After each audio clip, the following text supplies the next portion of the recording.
영국과 한국으로 가는 이원 축구 방송 이건 김정용의 해축 통신 시작하겠습니다. 먼저 futbol리스트 김정용 기자 나와 있습니다. 어서 오십시오. 안녕하세요, 김정용입니다. 네, 영국에 있는 이건 기자도 연결합니다. 이건 기자 안녕하세요.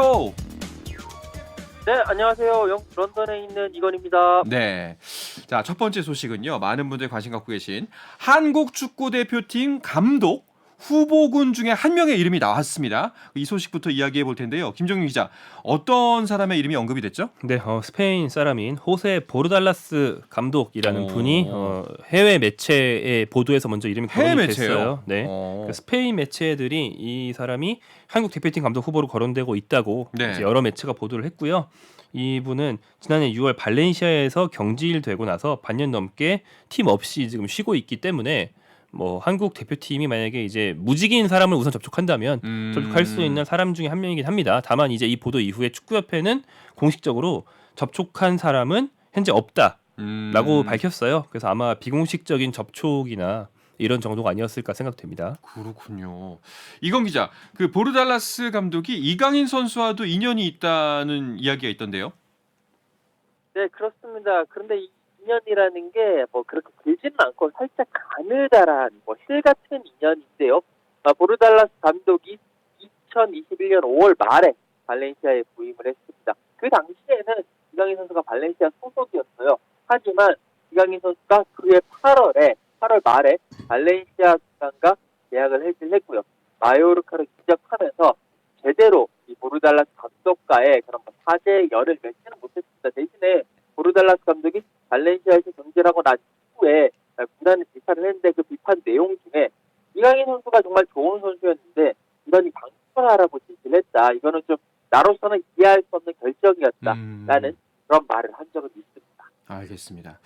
자, 이 호세 보르달라스 감독이 국가대표팀 경력은 없죠? 네, 대신 이제 클럽 감독 경력이 좀 많고 예. 우리가 이제 익숙한 명장이 아닌 만큼 아주 강팀, 명문팀을 지휘한 적은 별로 없지만 중하위권 팀을 맡아서 성적을 올리는 능력이 굉장히 좋았어요. 특히 헤타페라는 스페인 팀을 2부에서 1부로 끌어올리고 1부 5위까지 올려놨던 네. 그런 경력이 있는데 다만 이제 스페인 좀 중하위권에서는 요즘 한 10년 넘게 수비적인 축구가 굉장히 유행이고 이 보르달라스 감독도 기본적으로 수비적인 바탕을 놓고 좀 우리가 약자 입장이니까 필요하다면 좀 반칙을 불사해가면서 상대 네. 공격을 끊는 그런 성향을 많이 보였던 감독이거든요. 그래서 전임자인 벤투 감독이 했던 축구와는 약간 좀 스타일은 다르다고 보시면 되겠습니다. 알겠습니다. 일단은 언급이 됐기 때문에 한번 소식에 대해 살펴봤고요.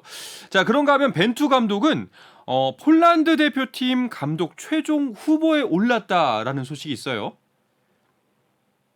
네, 그런 소식이 있으면 일단 폴란드가요. 지난 월드컵 당시에 16강까지는 갔습니다. 그 C조에 속해 있었는데 아렌타이에서 C조 2위 멕시코와 사우디아라비아를 제치고 16강에 올랐는데 16강전에서는 프랑스와 만나서 1대3으로 패배를 했습니다. 그런데 이제 폴란드 내부에서는 미츠니에비치 감독에 대한 여론이 좋지 않아요. 그러니까 폴란드 선수들이 상당히 좋고 레반도프스키 선수까지 있는데도 왜 16강까지 못 갔느냐라는 여론이 있었고 그러면서 이 감독은 이제 교체를 해야 된다라는 그런 여론들이 많습니다. 그 사이에 새로운 감독들을 물색을 하고 있는데 벤투 감독 그리고 페트코비치 감독 이 감독이 최종 후보에 올랐다라는 그런 기사들이 나오고 있고 벤투 감독도 상당히 유력한 후보 중에 한 명이다라는 그런 말들이 계속 흘러나오고 있습니다. 그렇군요.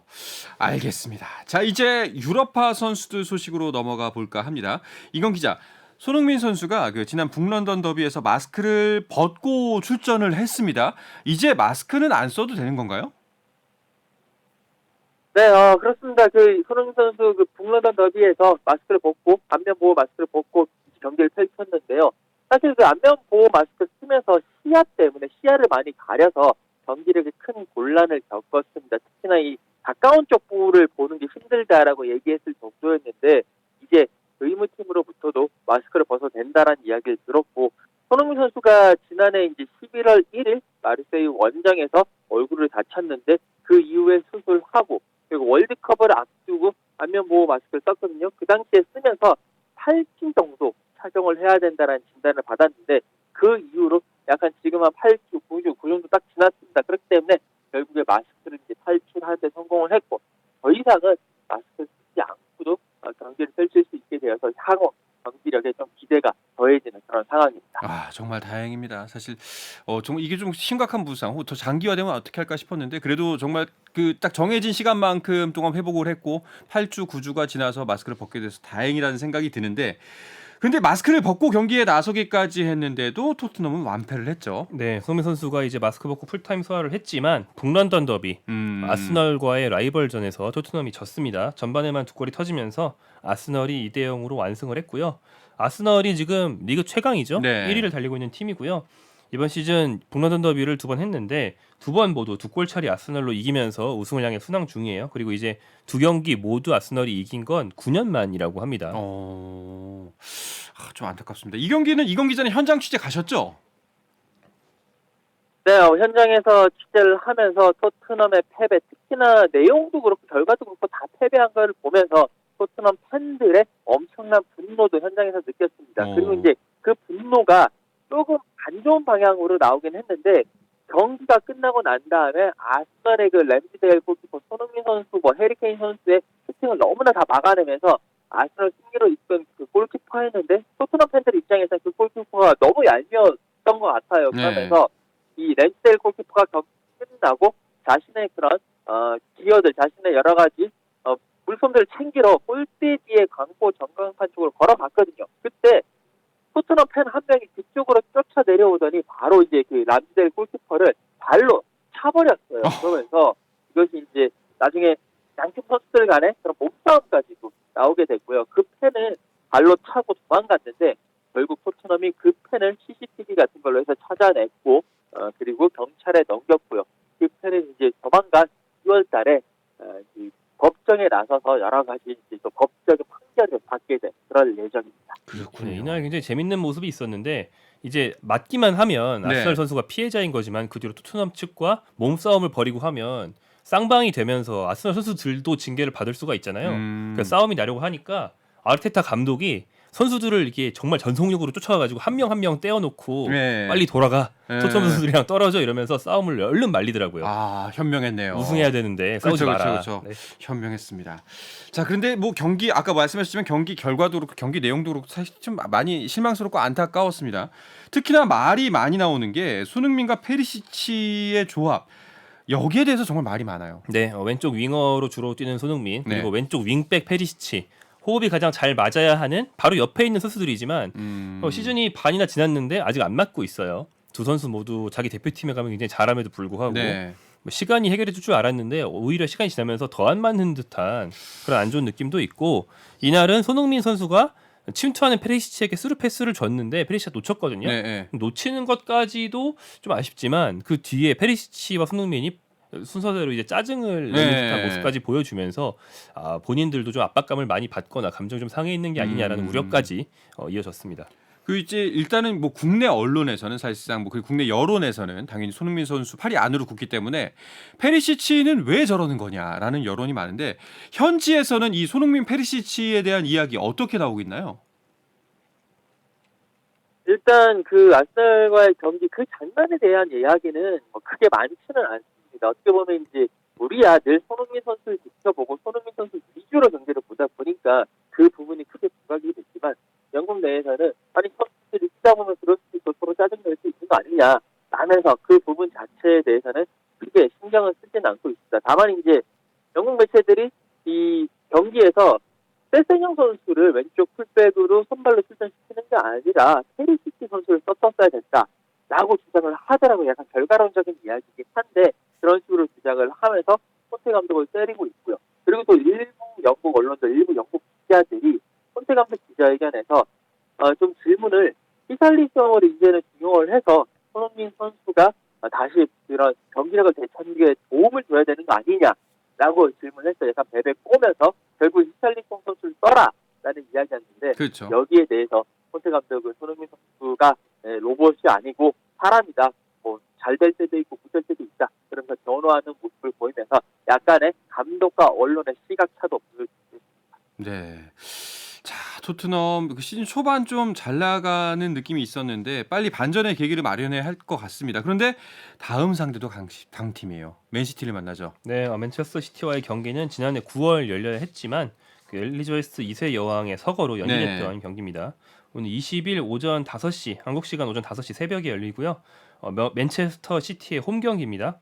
이 경기에서 이제 손흥민 선수는 그동안 침묵해온 득점포의 재가동을 네. 노리는데 강팀 상대긴 하지만 그럴 때일수록 골을 잘 넣는 게 또 손흥민 선수의 면모기도 하기 때문에 네. 여전히 기대해 볼 만한 경기입니다. 알겠습니다. 맨시티와 만난다는 말은 손흥민과 혼란의 맞대결이 예정돼 있다는 이야기와도 마찬가지입니다. 그렇죠? 네, 그렇습니다. 홀란 선수 올 시즌 맨시티에 입단을 하면서 정말 돌풍을 일으키고 있습니다. 득점 랭킹 1위를 달리고 있고요. 그런 홀란 선수 그리고 지난 시즌 득점 왕인 손흥민 선수가 프리미어리그에서 첫 격돌한다는 점에서 팬들의 큰 관심을 끌고 있습니다. 과연 또 어떤 모습을 보일지 이번에 첫 격돌이기 때문에 상당히 큰 기대가 되는 경기임에 틀림없습니다. 그렇군요. 와, 혼란 같은 경우에는 벌써 21골이에요. 네, 21골이면 뭐 우리가 자주 얘기하는데 시즌 끝났을 때 21골로 득점왕을 할 수도 있는 수치인데 네네. 이걸 뭐 시즌이 반도 안 가기 전에 기록을 해버렸어요.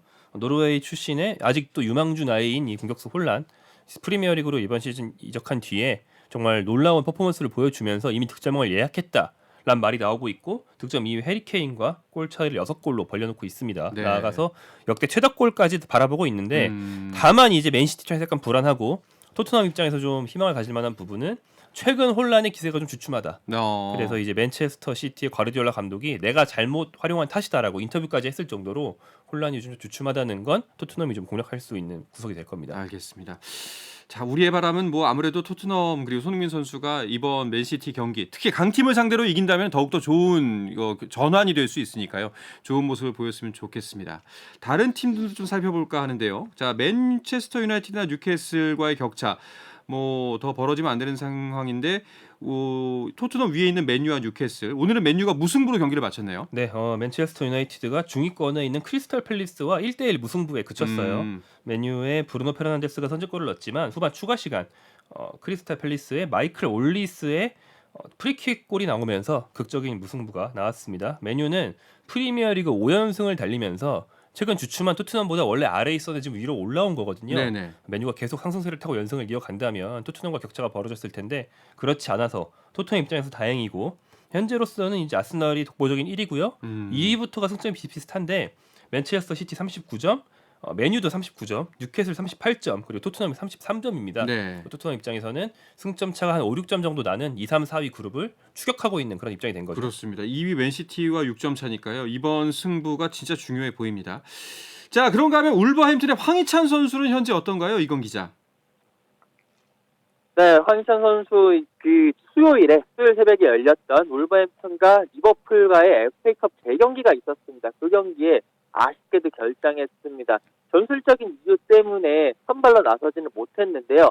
경기를 펼치다 보니까 결국에는 울버햄튼이 골이 필요한 상황이었고 울버햄튼의 로페테기 감독은 황희찬 선수는 투입하지 않고 뭐 디에고 코스타라든지 이런 선수들을 투입을 하면서 결국에 공격을 노리고 골을 노렸습니다만 0대1로 지면서 FA컵 탈락을 했고요. 뭐 그래도 황희찬 선수 같은 경우에는 주말에 맨시티 원정이 있기 때문에 어떻게 보면 그 경기를 준비하기 위한 그런 빌드업을 했다라고 생각을 하시면 될 것 같습니다. 다만 지금 울버햄튼이 최근에 스페인의 그 국가대표 공격수였던 파블로 사라비아 선수를 데리고 왔거든요. 때문에 이 선수와의 경쟁이랄까 이런 것도 이제 다시 또 하나의 경쟁이 직면하게 됐습니다. 다만 제 개인적인 생각으로는 사라비아를 영입을 함으로 인해 가지고 황희찬 선수가 경쟁이 더 치열해진다기보다는 팀 전체에서 황희찬 선수, 사라비아 선수 그리고 또 요즘 잘 나가고 있는 포덴스 선수 이런 선수들과 함께 팀 내에서 공존하면서 여러 가지 시너지 효과를 좀 더 높일 수 있는 그런 영입이 아니겠느냐라는 생각도 조금은 하고 있습니다. 알겠습니다. 황희찬 선수도 역시 사실 월드컵 이후에 황희찬 선수 좀 폼이 또 올라왔잖아요. 네, 그럼요. 예, 조금 더 활약을 보여줬으면 좋겠습니다. 자, 이탈리아 리그에 쓰고 있는 김민재 선수의 입지는 더 단단해져 가고 있습니다. 이 이야기 나눠볼까 하는데요. 잠시 쉬었다가 와서 계속해 드리겠습니다.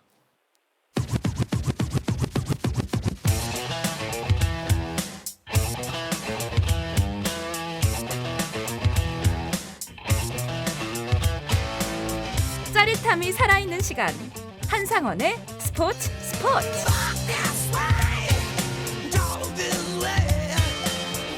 영국과 한국을 넘나드는 이원 축구 방송 이건 김정용의 해축통신 듣고 계십니다. 풋볼리스트의 김정용 기자, 영국의 이건 축구 전문 기자와 함께하고 있습니다.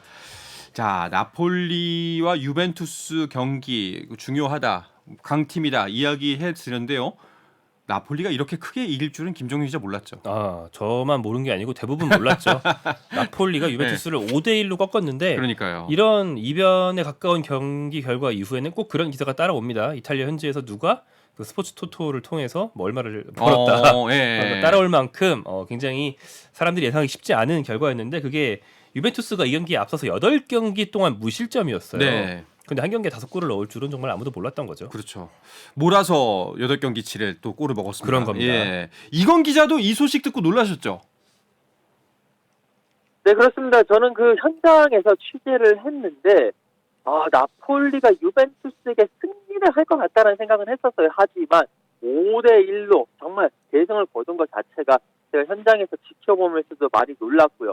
같이 있었던 여러 그 이탈리아 현지 기자들도 믿을 수 없다라는 그 이탈리아 사람들의 특유의 그런 제스처와 함께 믿을 수 없다라는 그런 반응들이 정말 많았습니다. 저도 거기 있으면서 나폴리가 이번에 정말 하겠구나라는 그런 강한 확신이 들 정도로 나폴리의 경기력이 대단했고 유벤투스를 소위 가지고 노는 경기력으로 이탈리아를 청정하고 있구나라는 생각이 크게 들었습니다. 스코어도 스코어인데 정말 경기 내용면으로 훌륭했나 봅니다. 이런 분위기면은 나폴리의 조기 우승도 가능하다라는 이야기까지 나오고 있다던데요. 네, 뭐 현지에서 그런 보도가 이미 나오기 시작했고 나아가서 뭐 한국에서는 이렇게 세부적인 베팅 항목을 만드는 게 불법입니다만 외국은 그렇지 않기 때문에 뭐 나폴리가 언제 우승할 것이냐를 가리는 그런 베팅 항목이 나올 정도다. 다시 말하면 그럴 가능성이 이미 생겼으니까 사람들이 이것에 대해서 예측하는 놀이를 시작한 거죠. 그런 정도 상황이 됐고요. 2위 승점 9점 차로 2위를 멀리 따돌리고 있고 그동안 2위였던 유벤투스를 직접 잡으면 승점 10점으로 벌렸고요. 이제 AC 밀란이 승점 9점으로 2위가 됐습니다. 이 두 팀과 사이가 좀 많이 벌어져 있죠. 다만 이제 저는 섣부른 예측이라고 보고요. 나폴리 선수층이 두껍지는 않아요. 그렇기 때문에 유벤투스나 뭐 4위 인테르 밀란 같은 팀의 추격이 시즌 중에 한 번 정도는 올 거고 그 고비만 넘기면 되지 않을까 생각합니다. 알겠습니다. 김민재 선수의 존재감은 이 컵 대회 경기에서도 확연히 드러났습니다. 이건 기자가 이 소식은 전해주시죠.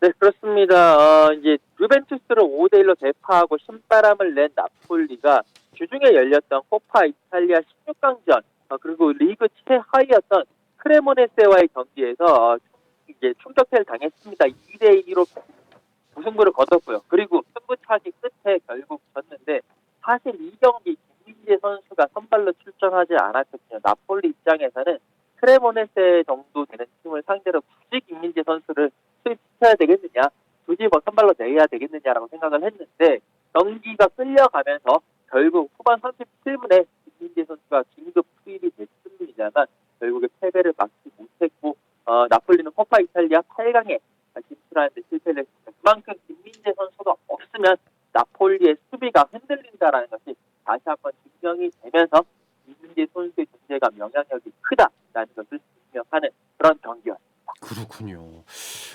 김민재 선수 정말 대단한 것 같습니다. 이탈리아 리그도 이제 시즌이 반환점을 도는 시점이죠. 그 김민재 선수의 상반기 평가를 해보면 어떨까요? 한 경기만 더 하면 딱 중간인데 남은 한 경기 상대가 하위권인 살레르니타나기 때문에 유벤투스를 꺾은 지금 해도 될 것 같아요. 김민재 선수는 이번 시즌 모든 대회 통틀어서 23경기를 뛰었고요. 탄탄한 어떤 체격과 빠른 발 그리고 한 박자 상대보다 빨리 움직일 수 있는 지능과 뭐 정확한 테크닉까지 다양한 능력을 다 갖춘 수비수라는 걸 보여주고 있습니다. 그리고 이제 골도 2골이나 넣었고 김민재 선수의 좀 돋보이는 기록은 세리에A의 모든 선수 중에서 경기당 패스 성공 횟수가 1위입니다. 그러니까 수비 공격 다 모든 선수 중에서요. 모든 포지션을 통틀어서 1위예요. 그러면서 성공률은 90%. 그러니까 우리가 흔히 이탈리아에 가서 유럽의 거한들과 몸싸움을 해도 밀리지 않는 김민재의 힘을 먼저 주목하지만 김민재 선수는 지능과 기술 면에서도 거의 수비수 중에서는 최고 수준이라는 거를 증명하고 있는 거죠. 대단하네요. 아니 그러면 진짜 만약에 나폴리가 이렇게 조기 우승도 하고 이렇게 계속 치고 나가면 이건 기자는 영국이 아니라 이제 계속 이탈리아 왔다 갔다 하셔야 되는 거 아니에요? 네, 뭐 아무래도 김민재 선수 그리고 나폴리가 승승장구하다 보면 이탈리아를 자주 오가야 되는 건 사실일 것 같습니다. 그래도 저는 손흥민 선수가 그래도 좀 우선이다 보니까 이탈리아 현지에는 저희 통수를 한 분 두고 있기 때문에 네. 그분을 많이 보낼 거고요. 그리고 사실 지금 나폴리가 김민재 선수 보호를 위해서 모든 언론과의 믹스존 인터뷰를 지금 못하게 하고 있습니다. 때문에 그것이 풀리는 날에 조금 더 자주 가야 됩니다. 알겠습니다. 야, 그만큼 정말 진짜 소중하게 생각하고 있네요, 김민재 선수를. 네, 뭐 그런 면도 있고 이제 여담을 하나만 말씀드리면 네. 이 팀을 이제 이끄는 어떤 구단주가 네. 라우렌티스 회장이라는 사람인데 원래 미디어 사업가예요. 영화 사업을 하는 사람이거든요. 네네네. 그래서 팀의 어떤 다큐멘터리 사업권, 초상권 이런 선수들의 재활용할 수 있는 권리에 대해서 굉장히 이미 본인이 전문가라서 잘 알고 있군요. 빠삭하고 예. 다 활용하려고 준비를 해놓고 있다는 그런 얘기가 있습니다. 방송에서 빠삭하고는 좀.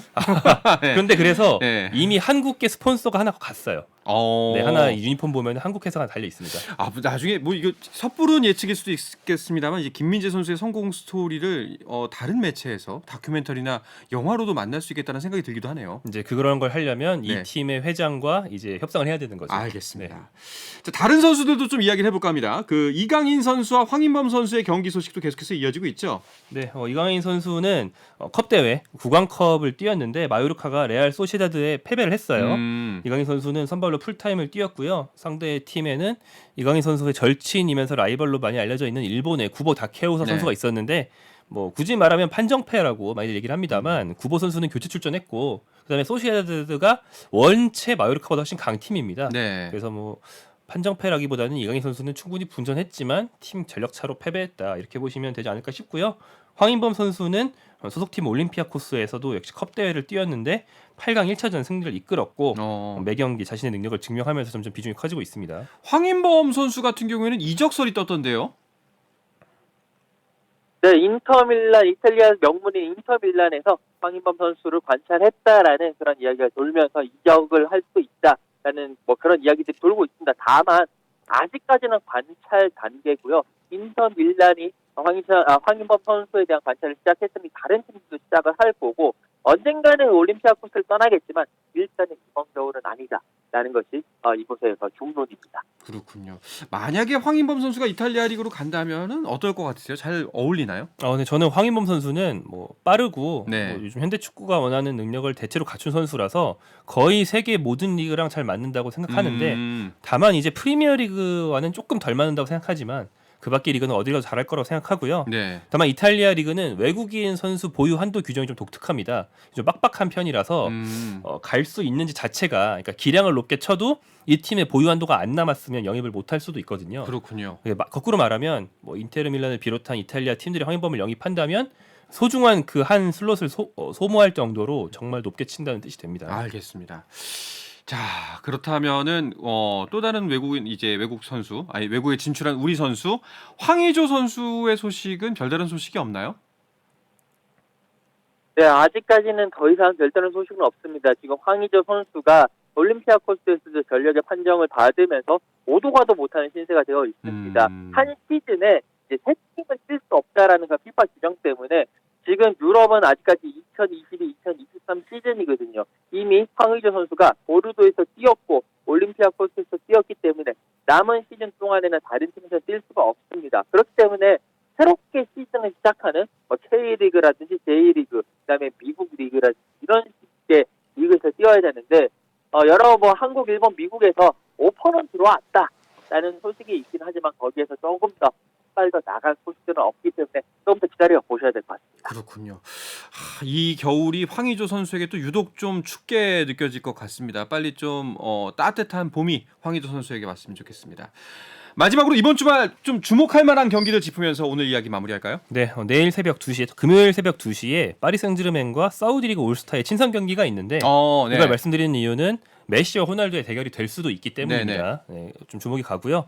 토요일 새벽 5시에 마요르카 이강인 선수의 팀이 셀타비고와 경기를 하고요.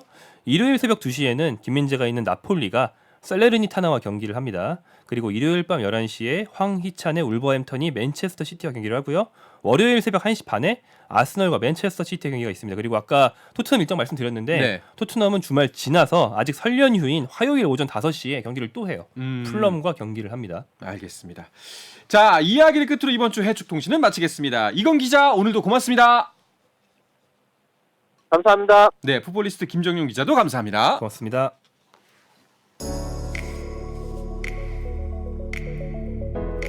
자, 내일도 저녁 8시 30분에 뵙겠습니다. 한상원의 스포츠.